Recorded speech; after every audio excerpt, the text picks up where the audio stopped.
Bonjour et bienvenue sur ma chaîne YouTube, la chaîne YouTube DJ Froggy.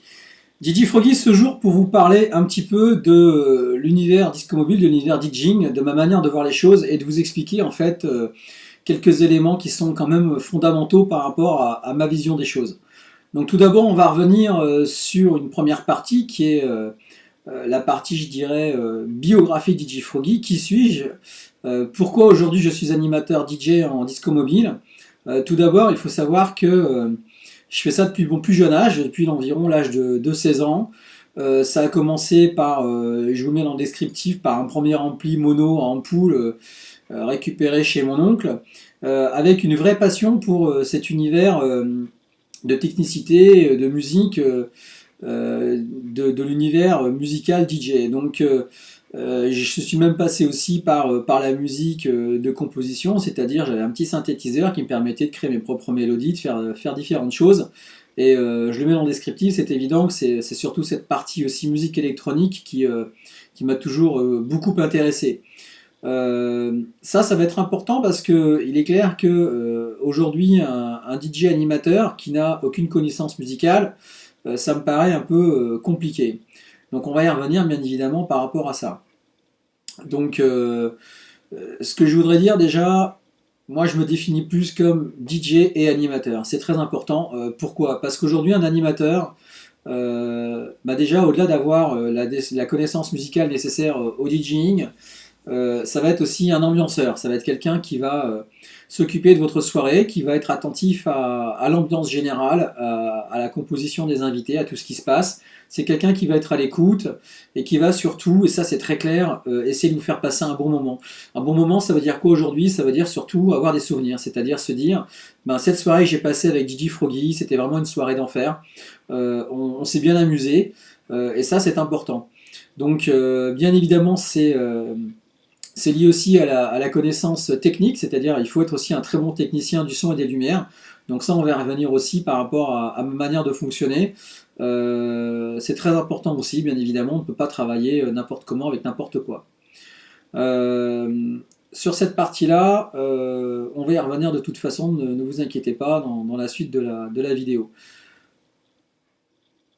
Alors, je vous ai mis ici quelques photos en fait. Alors, c'est pas par narcissisme, hein, c'est juste pour que vous puissiez comprendre un petit peu d'où je viens. On a en haut à gauche une photo de moi quand j'étais très très jeune, je devais avoir une vingtaine d'années. Donc là, la particularité, c'est que sur cette époque-là, je fabriquais une grosse partie de mon matériel. Donc c'est mon père qui allait me chercher sur Paris des éléments de cornière et autres pour pouvoir fabriquer mes propres fly. C'est vrai qu'à l'époque on disposait des platines vinyles essentiellement, hein, on était sur des Technics MK2 par exemple, et puis il y a eu l'avènement du CD qui est arrivé et on a commencé à mixer avec des platines plutôt domestiques avant de voir les premières CDG arriver. Pourquoi ces photos? Tout simplement parce qu'il y a une particularité, si vous regardez bien, même quand j'étais jeune, vous avez un micro qui est apparent sur ces photos. Ça veut dire que globalement, aujourd'hui, la disco mobile sans l'animation, ça n'a aucun sens, tout simplement. Si vous avez quelqu'un qui est juste planté derrière une machine, un ordinateur et qui vous passe des titres et qui ne s'occupe absolument pas de vous ni de votre ambiance, votre soirée elle sera gâchée, ça c'est très clair.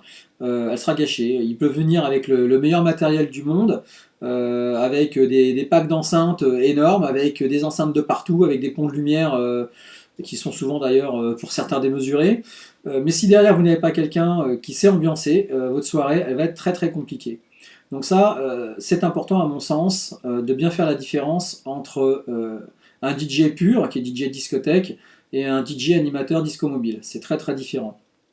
Alors, dans l'univers du DJ disco mobile, on va revenir sur quoi? On va revenir sur la connaissance musicale. Je vous en ai parlé. Il est évident que de ne pas connaître les principales tendances musicales et passées et présentes et peut-être à venir, on sait qu'on ne s'adresse pas à la bonne personne, ça c'est très clair.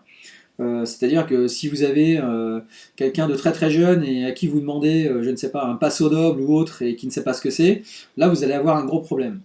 Alors, moi j'ai une particularité, qui n'en est pas une d'ailleurs, hein, je dirais c'est la quasi-totalité des discos mobiles aujourd'hui, c'est que je suis DJ généraliste, c'est-à-dire que mon catalogue est très vaste, Ça passe par du rock, de la disco, de la musique ce que j'appelle les danses de salon, donc les tangos, les passos, les valses, etc., etc.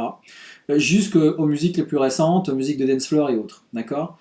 Dans mon univers DJ, par contre, matériel de qualité égale sécurité, ça c'est très important. C'est que si vous vous adressez à un DJ amateur non déclaré qui, de surcroît, utilise du matériel de faible qualité, votre première inquiétude, c'est qu'est-ce qui va se passer.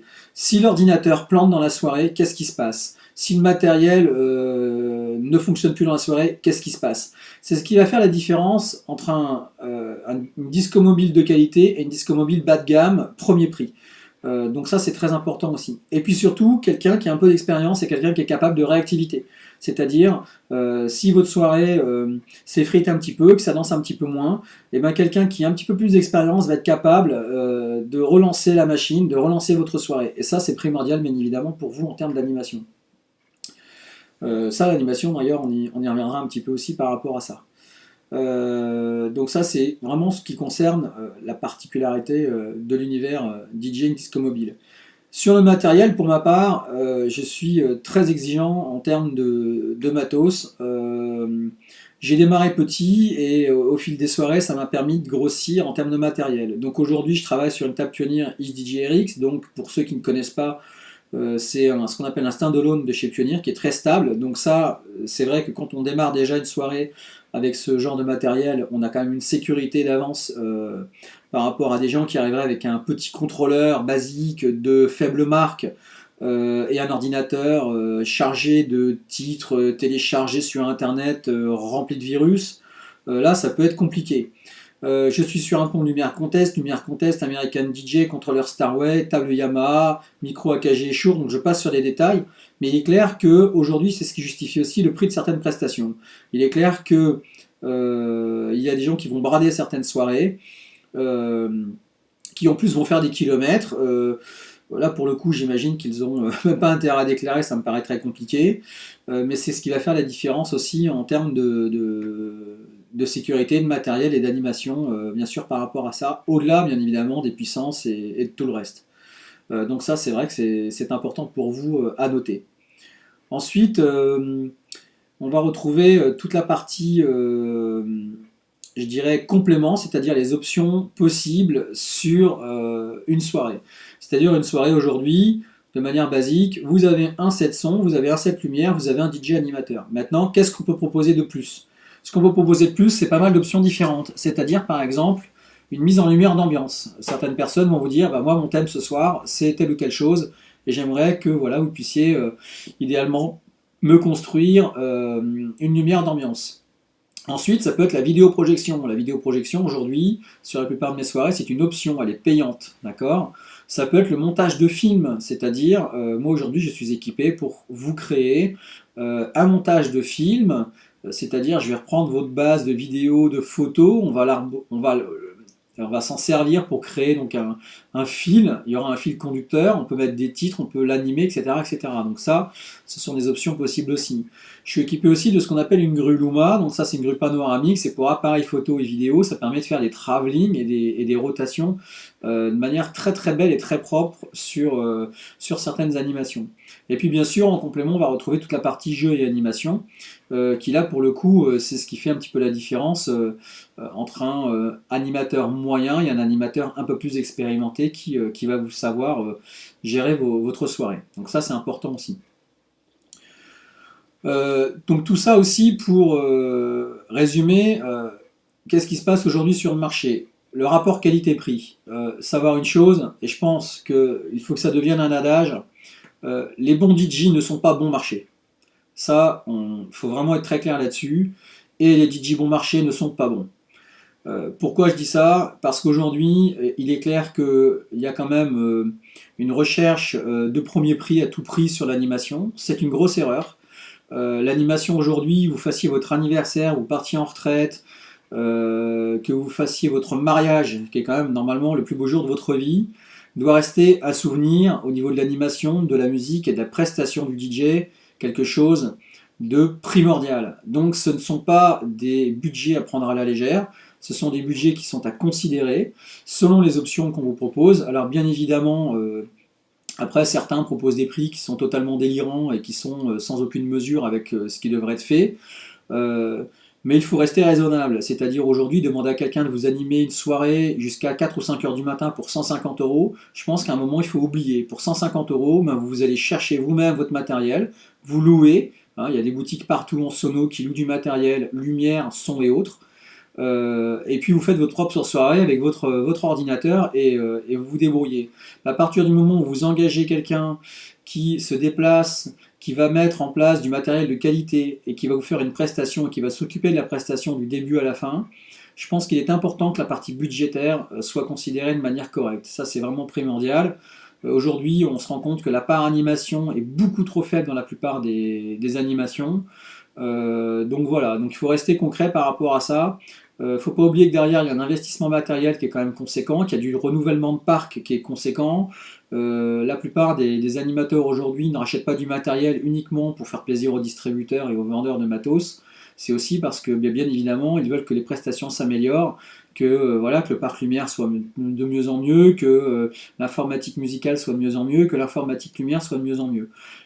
Tout compte fait, c'est vraiment quelque chose de très important. Donc la plupart des gens qui pourraient penser que la plupart d'entre nous font ça comme une activité déjà dilettante, elle est loin d'être dilettante, hein, c'est beaucoup d'investissement, et financier et humain, se trompent un petit peu. Donc il faut déjà être conscient de cette partie-là, et une fois qu'on a intégré ça, je pense que honnêtement, sur la plupart des soirées aujourd'hui, on peut vraiment faire l'effort conséquent pour arriver au contraire à passer par des animateurs corrects. Donc voilà, message passé, et puis bah, écoutez, sur ce, je vous souhaite surtout de très bonnes soirées, et n'hésitez pas à cocher ma chaîne vidéo, vous abonner ou un petit pouce bleu, s'il vous plaît. Merci beaucoup et à très bientôt.